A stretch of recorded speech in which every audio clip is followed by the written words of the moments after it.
At first, it was just strange. I'd catch my wife peeking at me from behind furniture or around corners. She'd disappear the moment I noticed her. But over time, it stopped feeling playful and started feeling like I was being hunted inside my own home. Welcome to Everyday Reddit Stories. If you enjoy calm, unsettling Reddit horror, make sure to like the video and subscribe. Now, let's get into it.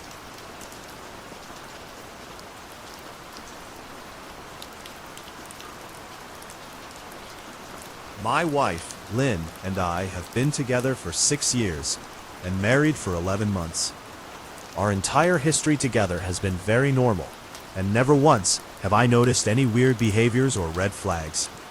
I can't stress enough how out of character this whole thing is for her. Lynn is very kind, intelligent, and thoughtful. She's always been the no-nonsense type of person. Being childish or trying to scare me is not something she'd normally do. She doesn't even like watching horror movies. When we first started dating, she agreed to watch The Shining with me because she knew how much I loved horror. She was so scared that she didn't even make it through half of the movie before we had to turn it off. She isn't into anything creepy and has never been into pranks. It's just not her cup of tea. And that's fine, but that's what was so strange about this. It's just so unlike her. I should also add that she never had any mental health issues, and as far as I'm aware, it doesn't run in her family. I know some people are able to hide their mental health problems, but in the 6 years we've been together, I think I'd have seen some sort of sign. 2 months ago, I was in the kitchen making myself some coffee before work. I was running a bit late that morning and knew I wouldn't be able to make it to Dunkin' Donuts for my usual morning fix. I took a sip of my coffee as I hurried down the hall towards the front door, when I happened to notice Lynn peeking at me from around the corner ahead of me. I could only see her eyes and a strand of her long dark hair hanging against the wall. The rest of her body was concealed behind the corner. I nearly spilled my coffee when I saw her. I did burn the shit out of my lips. "Geez, Lynn," I said, wiping a few drops of coffee from my pants. "You scared the shit out of me." She immediately popped out of view like a little kid that had been caught. I heard her scurry off towards the living room, and by the time I got to the front door, she was out of sight. It was really weird, and just totally out of character for her, like I said, but I also found it kind of funny that she was being more playful and a little less serious. I shouted that I loved her and called her a weirdo. As I shut the door behind me, I heard her laughing. Her behavior was a bit odd, but it certainly wasn't something to call a priest over. I forgot about it by lunch, and by the time I got home, she was her normal self. I didn't bring it up, and neither did she, and life went on. The next incident happened 3 days later. It was around 2 a.m., and I had woken up to get a drink. I was standing at the kitchen island, jug of OJ in hand, when I felt a strong feeling that I was being watched. For whatever reason, I looked down at the floor and saw my wife's smiling face staring back. She was peeking at me from the other side of the island, staring up at me with wide, unblinking eyes and grinning like the Cheshire Cat. I screamed, I'll admit it, not out of irritation, but fear. For some reason, at that moment, I was scared. At the sound of my scream, Lynn scuttled backwards out of my view, her hands and feet smacking the tile floor as she hurried out of the kitchen on all fours. I didn't run after her, or even yell after her. I just stood there, frozen in shock, wondering what fuck had possessed her to do that. It took me a little longer than I'd like to admit to go back upstairs, but I eventually did. When I got to our bedroom, Lynn was lying on her side, asleep, or at least pretending to be. I stood there for a while, watching her breathing to be sure she really was asleep. I had the feeling she might jump out at me the moment I got into bed, but she didn't. I climbed into bed, and she didn't even move. Her breathing was soft and deep, and I was starting to wonder if I dreamt the whole thing. The next morning, I waited for her to come down for coffee, and after handing her a mug and kissing her cheek, I decided to ask her about it. "What was that about last night?" I asked, keeping my tone light so I didn't offend or embarrass her. She frowned over her cup of coffee, shaking her head like she had no clue what I was referring to. "You were peeking at me again. From over there," I said, pointing to the spot on the floor by the kitchen island. She followed my gaze, and when she looked back at me, she burst out laughing. She laughed so hard that I couldn't help but join her. "You creep me the fuck out sometimes, you know that?" I said. She giggled and set her cup on the counter and wrapped her arms around my neck. "You creep me out all the time, so I guess we're even," she teased. We said our goodbyes and left for work. As I drove, I kept thinking about how creepy it had been seeing her grinning at me from behind the island like that. The sounds her hands made on the floor as she crawled away. I told myself she was just trying to be silly. Just trying to join me in my love of all things horror. It's not like I was afraid of her, but it still didn't sit right with me. I started seeing her peeking at me more and more. Sometimes she'd be peeking out from behind the couch or living room curtains. Once she even managed to get inside her grandmother's old trunk that sits at the foot of our bed. I might not have even known she was there at all, had the trunk's old hinges not given her away. She'd had the lid propped up just enough so that only half of her face peeked through. She'd been grinning like an excited toddler. It was unnerving. I didn't even know what to say to her. All I could do was stare. When I finally found my voice, I asked her why on earth was she doing this. She didn't answer, but she had slowly closed the lid, shutting herself inside the trunk. I just walked away, feeling disturbed. I didn't understand why she was doing it, but it clearly made her happy. I just hoped she would tire of the game quickly. Lynn didn't peek at me for the next 2 weeks. I started to think she was done with her weird prank, and I was relieved. We were watching a show on Netflix one night, and I jokingly said that I hadn't seen her peeking at me lately, and that she must have given up on her spy game. She looked up at me with a small smile and said, "Maybe I've just gotten better at it." I didn't say anything, but I wondered whether or not she was joking. For the next few days, I couldn't stop thinking about what she'd said. Was she still peeking at me when I wasn't looking, and I just hadn't noticed? And if so, what the hell was she getting out of this? I started to feel paranoid, constantly checking whether she was watching from around the corner or behind a door. I was jumpy whenever I was home and she wasn't in full view of me. I felt stupid and a little crazy. But after a few weeks without another incident, I began to relax. I stopped checking behind furniture and walls and told myself it was just a bad memory. Then a few days ago, things got so much worse. Lynn left to go to a friend's, and I lounged on the couch and played a couple games on my laptop. Around 9 p.m., I hopped in the shower, and as I was washing the soap from my hair, I felt that awful feeling that I was being watched. I slowly opened my eyes and almost had a fucking heart attack.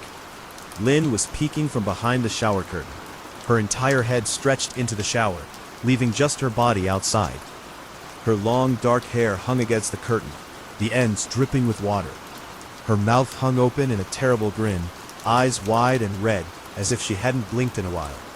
I screamed and jumped back against the wall. She didn't move, nor did her smile waver. Her makeup ran down her cheeks in 2 black streaks. She looked giddy and completely deranged. We stood like that for a few moments, neither of us saying a word. Finally, after what felt like forever, she slowly pulled her head back out of the shower, and I watched her blurry figure through the curtain as she moved backwards toward the bathroom door. A second later, the bathroom door slammed shut, hard enough to rattle the mirror. I screamed again and jumped out of the shower to lock the door. I stayed inside the bathroom for over an hour. Maybe I overreacted to some of you, but joke or not, I wasn't going to put up with the crazy shit anymore. That's what I kept telling myself as I paced in my bathroom, stopping to listen at the door every few minutes. Suddenly I heard a muffled sound, and I pressed my ear against the bathroom door, straining to listen. I couldn't hear anything, but I envisioned Lynn standing on the other side of the door, giggling at her joke. I was beyond pissed at being made to feel scared in my own house and made to hide in the bathroom for an hour. All for what? Some joke? If it was a joke, it was an awful one. "What the fuck, Lynn?" I snapped. "This shit is getting really fucking annoying." I waited for her to apologize or to call me a jerk, but instead I heard a faint moan, so quiet I wondered if I heard it at all, and then complete silence. "Lynn," I called out, not able to even hide the shakiness in my voice. I got no response, just my own heavy breathing. "I swear to God, just fucking stop it," I yelled, pounding my fist on the door. I waited for her to cuss me out, something I would expect from me talking to her like that. I never screamed at her before, but there was nothing, just the occasional drip from the shower head. I won't deny that I was scared, too afraid to open the damn door and face my own wife. I waited another 30 minutes or so, which feels like a fucking lifetime when you're scared. Finally, I decided I wasn't going to spend the night hiding in my bathroom, so I got down on my knees and peered under the door. I almost expected to see her face peeking back at me, but thankfully I didn't. I could see straight down the hallway to the top of the stairs, but no Lynn. I didn't know if I should be happy about that or not. I looked for a few minutes, waiting to see her head pop up over the top step, but it never came. I stood up, my hand hovering over the door, and mentally prepared myself to open it. I slowly turned the lock with shaky fingers, and was about to yank it open when I heard a sound that still makes me feel nauseous when I think about it. A moan, louder than before, but this time I was able to tell just where it was coming from. I turned my head to the closet door, as if in slow motion, and locked eyes with my wife, who was peeking out at me from the slight gap. Her eyes were still wide as ever, and her mouth was hanging open in the most grotesque gaping smile I'd ever seen. I didn't even scream. I was too scared for even that. Her hands were clasped to her chest, body trembling with sheer delight, as if she could barely contain her excitement. A short, raspy moan bubbled up from her throat, deep and raw, sending a shiver through my entire body. Somehow I found the ability to pull the bathroom door open, and ran as fast as I could, all the way down the steps, snagging my keys and phone from the table in the living room, before running outside to my car. I could hear her shrill laughter behind me, but I didn't hear her getting closer. I didn't bother shutting the front door. I drove away from the house, faster than I legally should have, shivering the entire time, either from fear or the cold. Maybe a little of both. I hadn't grabbed a coat or even a pair of shoes. I was still in my boxers, and my hair was still damp. I drove straight to my brother Chris's house, about 40 minutes away, ignoring any and every call and text I got. I didn't check my phone until I was safely parked in my brother's driveway. Lynn had called 4 times and sent a flurry of texts, all wondering where I'd gone and why I left like that. I threw my phone at the dash in a rage, furious at her nonchalant attitude. My brother and his wife were surprised to see me, especially dressed in just a pair of boxers, but told me to stay as long as I needed. Chris lent me some clothes and asked me what happened. I told him Lynn and I had a fight, but didn't get into the details. I didn't want him to think I was overreacting, leaving my wife over a prank, even if it was a strange one. I mean, hadn't I encouraged her for years to lighten up instead of being so serious all the time? I had wanted her to relax and loosen up, but this was definitely not what I'd had in mind. I tried to sleep on their sofa, but my brain wouldn't let me sleep. Every time I closed my eyes, I saw Lynn's face staring at me from inside the closet. Knowing she'd been in there with me the entire time made my skin crawl. She'd never left the fucking bathroom at all. Instead, she slipped inside the closet and slammed the bathroom door shut to fool me. The mere thought of going back home gave me anxiety. I tossed and turned, unable to sleep. Chris ended up giving me a sleeping pill, so I was able to get a little rest. My sleep was filled with terrible dreams, all of Lynn's smiling face. My sore body ached from the sofa, and I felt drained. I knew I'd have to call Lynn at some point, but I didn't know what to say to her. I wouldn't be going home unless she gave me her word she'd never do any more creepy shit. I just wanted my wife back. Her normal, serious self never looked so good to me. I was contemplating calling her and telling her that when that familiar feeling came over me. I was being watched. I was staring at the ceiling, my heart in my throat. I didn't want to look away, but the longer I ignored the feeling, the worse it got. My eyes drifted away from the ceiling, almost on their own. Her face was pressed up against the window beside the couch, staring down at me with that same gaping smile. Drool dribbled down her lips, leaving 2 long streaks down the glass. I didn't know how long she'd been there, but something told me she'd been there quite a while, possibly all night. I didn't bother screaming, though I was afraid anger trumped any fear I felt at that moment. I jumped up from the couch and pounded my palm against the glass. "Lynn, are you crazy? What the hell is wrong with you? Just go home," I shouted. "Now!" She didn't move, and her ghastly expression never changed. If anything, her smile only grew, as if she had never been more elated. I could hear Chris and his wife moving around upstairs, as if Lynn could hear them from her place outside. Her head twitched slightly in their direction, and she began to close her mouth slowly. Chris called my name from upstairs, obviously concerned. I turned to see him and his wife Rebecca hurrying down the steps. When I turned back to the window, Lynn was gone. The only sign she'd been there at all was the 2 streaks of drool still dripping down the glass. I tried explaining to Chris and Rebecca about waking up to see Lynn watching me through their window. They were skeptical. Who wouldn't be? Chris and I went outside to the spot in front of the window, but there were no footprints in the dirt, just a slight indent. Animal probably, Chris guessed, and I didn't argue. He and Rebecca assumed I dreamt the entire episode, but they didn't understand, and I was too tired to explain it to them. I called out of work that day and turned my cell off. I didn't want to face Lynn. Just talking to her was too much for me at that point. I really started to believe something was irreversibly wrong with her, that no matter what promises she made, we'd never be the same again. The thought saddened me to my core. I cried most of the morning. By noon, I figured I was ready to confront her, give her one last chance to explain herself. I could at least give her that. After 6 years, I told myself. I turned my phone on and saw the dozens of texts she'd sent, all from a seemingly concerned wife. "Can we talk? I love you. Please call me. I'm really worried. Can you answer? Just come home." And more of the same. All texts telling me she loved me, and she wanted me home. How worried she was. Not a damn one addressing the crazy shit she pulled.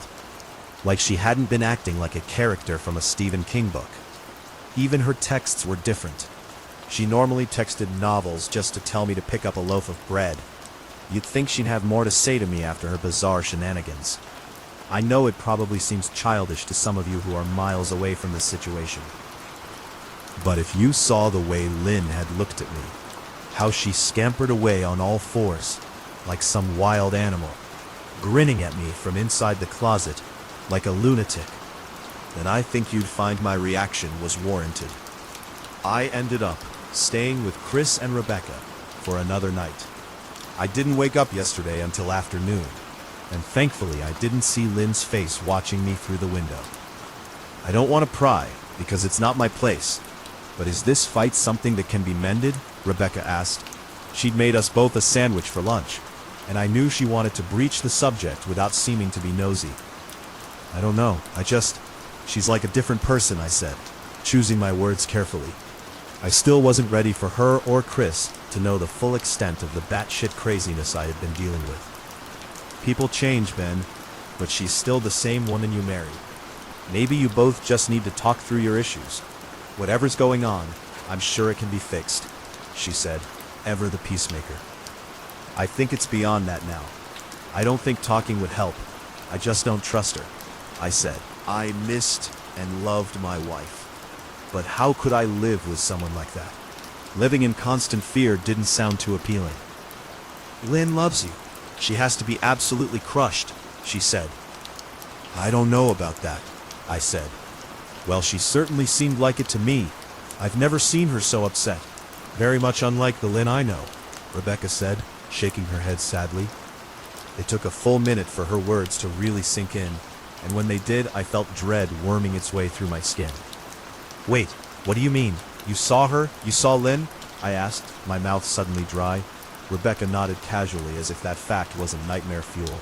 Maybe for her, it wasn't. She stopped by this morning just after Chris left for work, she said, cleaning the plates from the table.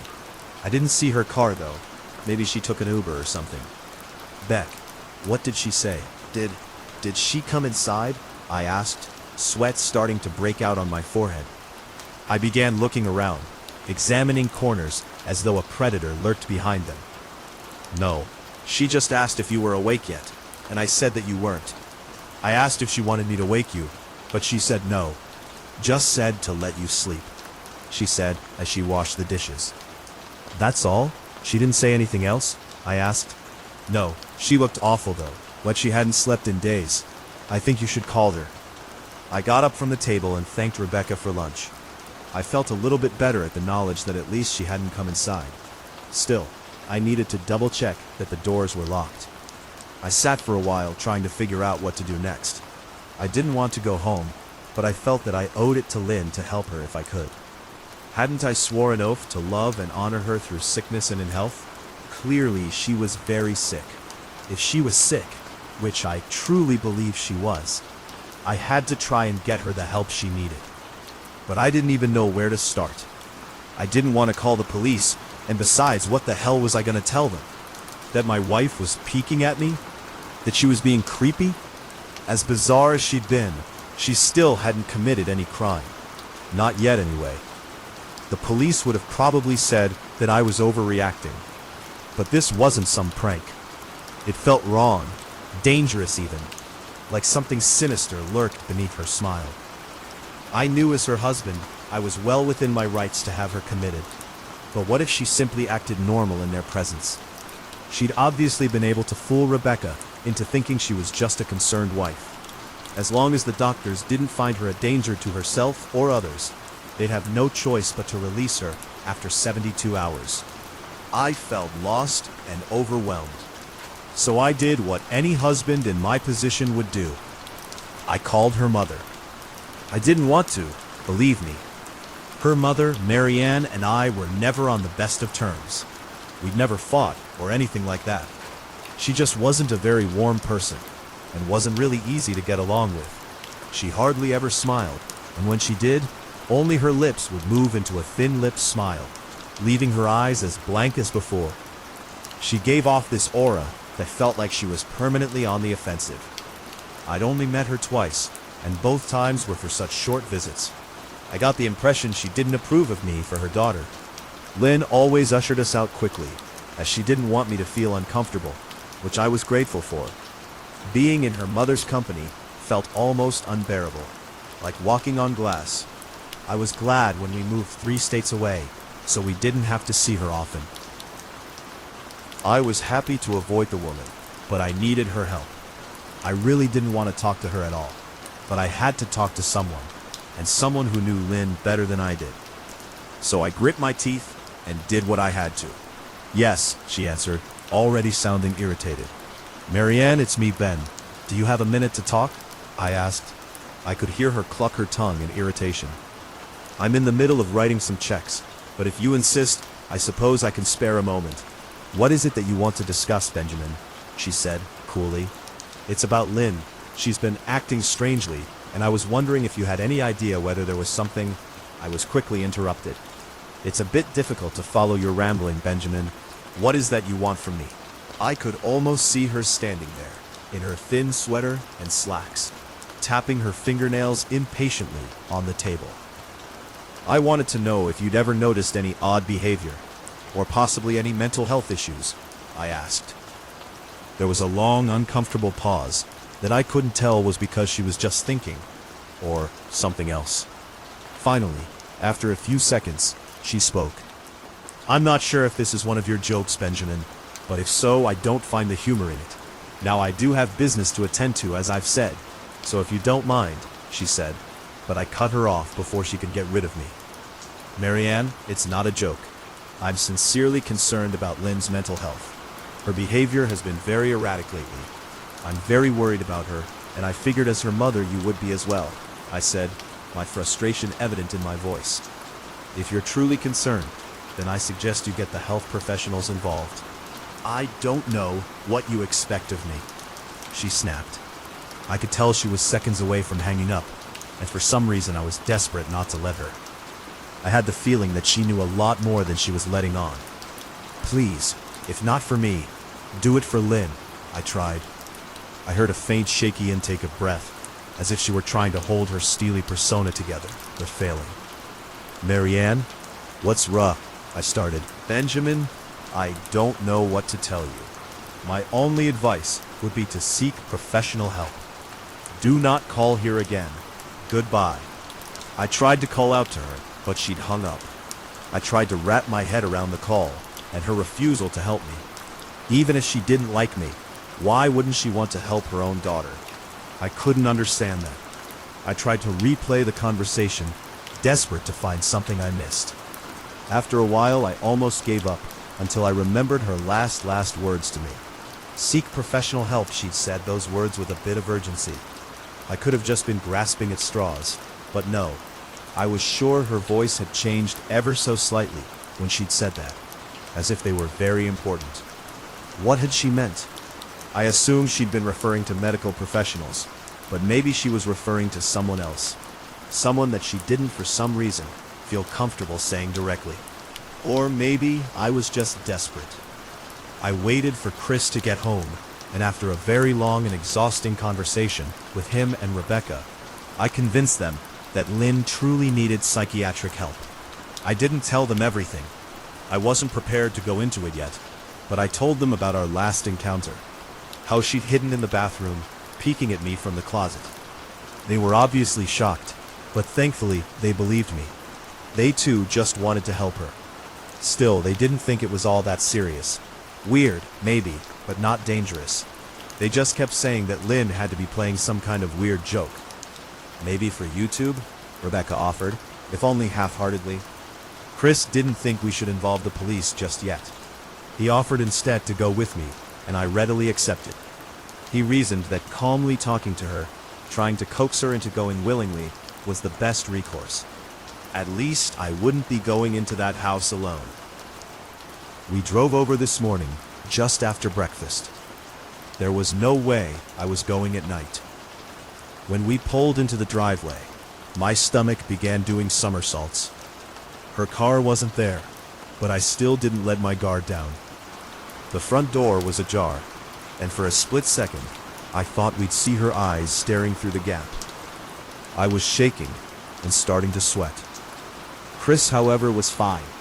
He waited for me to open the door, his hands in his pockets like he was going on a fucking stroll through the park. I envied his ignorance.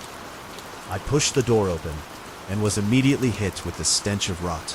Chris smelled it too, and he walked in the house behind me with his nose scrunched up. "What do you guys use to clean the floors around here?" "Shit," Chris mumbled. "Shut up," I said, my eyes darting around for any signs of Lynn. The house was deadly quiet and dark, despite being 10 in the morning. All the curtains were closed up tight, refusing to allow any sunlight inside. If I hadn't left it just 2 days prior, I'd have thought the house to be abandoned. We moved through each room, carefully checking any place that she might hide, occasionally calling her name. "Why the fuck are you looking under the couch?" Chris asked eventually. "Are we looking for your wife?" He was looking at me like I was a moron. "Let's just go upstairs," I whispered. He shook his head but followed me up the stairs to check the bathroom and spare bedroom.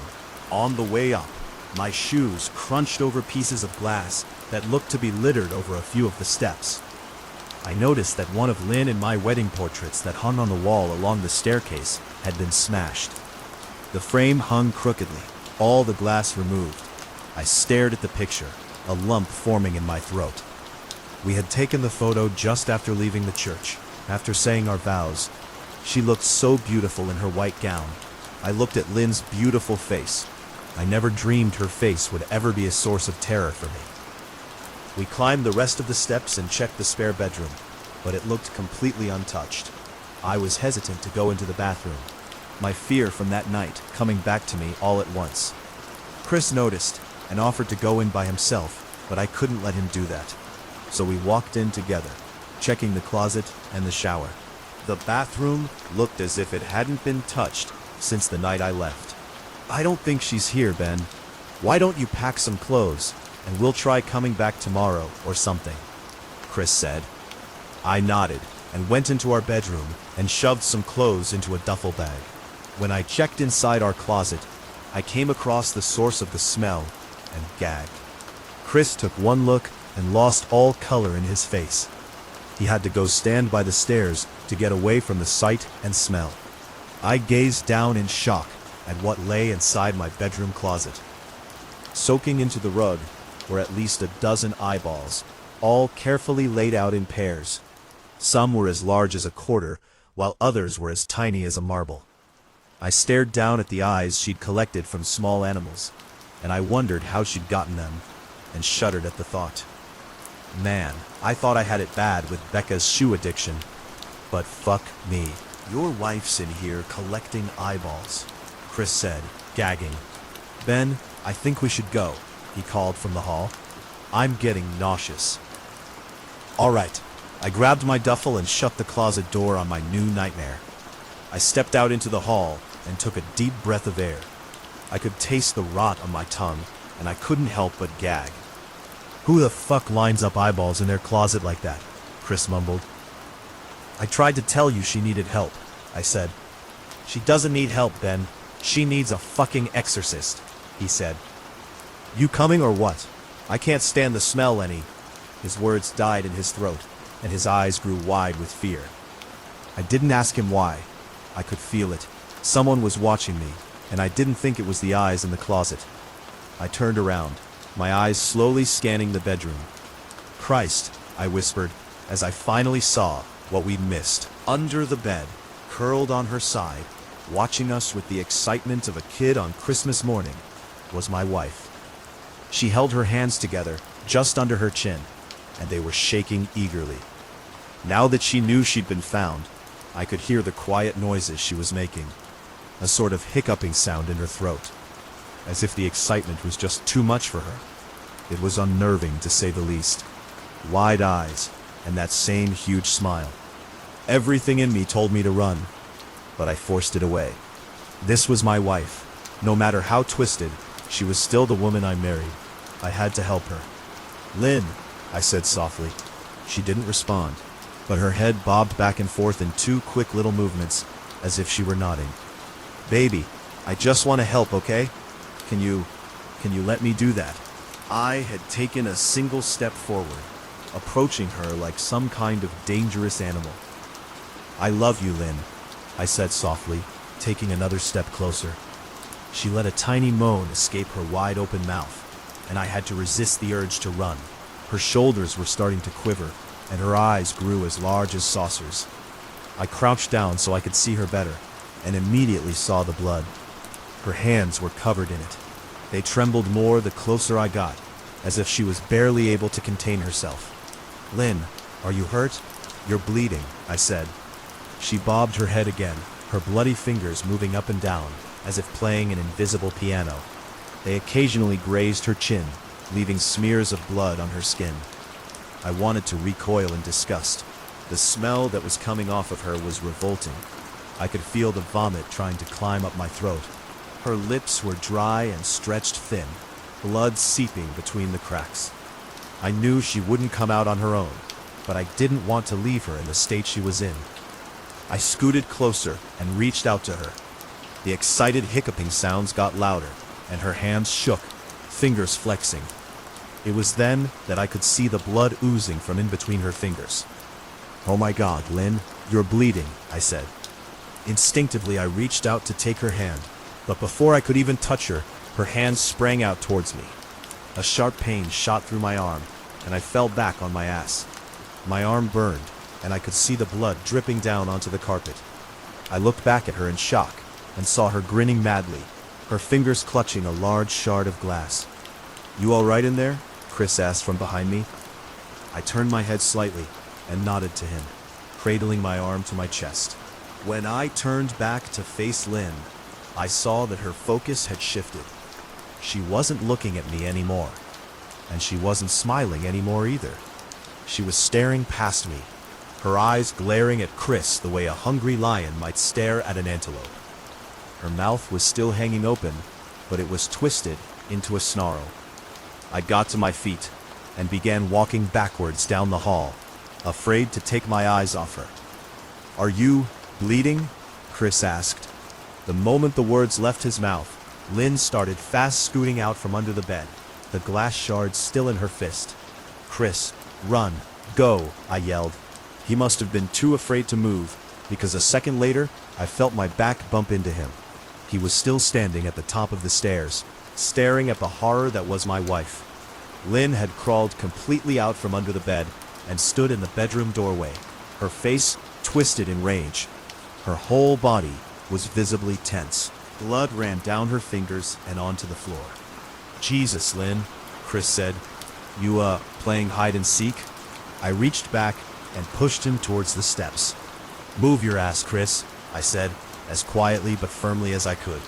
Lynn bobbed her head in fast, sharp motions and began to grin, stretching her mouth open wider and wider so that her chin seemed to touch her chest. I heard Chris mutter a prayer, and then he was running down the stairs. I stood at the top of the steps, stuck between the love for a woman who clearly needed serious help and self-preservation.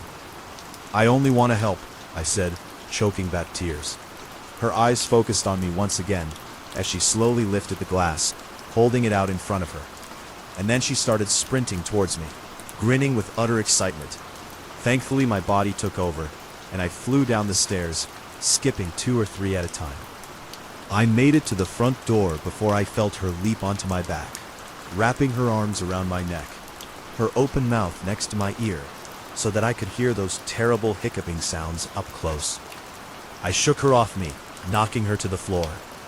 I felt a searing pain in my back as she went, but I tore open the front door and bolted to my car. Chris was standing in the front yard talking on the phone with the police. I didn't say a word. I just ran to my car and jumped in. Chris took the hint and followed me, still on the line with 911. I watched the rearview mirror, sure I'd see her there, running after us. But I never did. I went straight to the ER and got 11 stitches in my arm and 3 on my back. The police asked a lot of questions and went back to the house to do a search. But of course, Lynn wasn't there. They advised me to stay with a friend or relative for a while and to file a restraining order as soon as I could. But none of those things would matter. Somehow, I just knew. I dropped Chris off at home and went to a motel an hour away. I wanted to put as much distance between me and Lynn as I could. This is where I've been for the last 4 hours. I thought maybe the police would find her. Maybe they'd get her the help she desperately needs. But now I don't think so. Because 40 minutes ago, I got a text from an unknown number.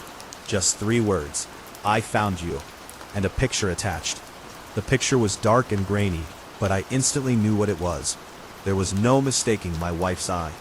I started typing this out immediately after. I don't know what to do.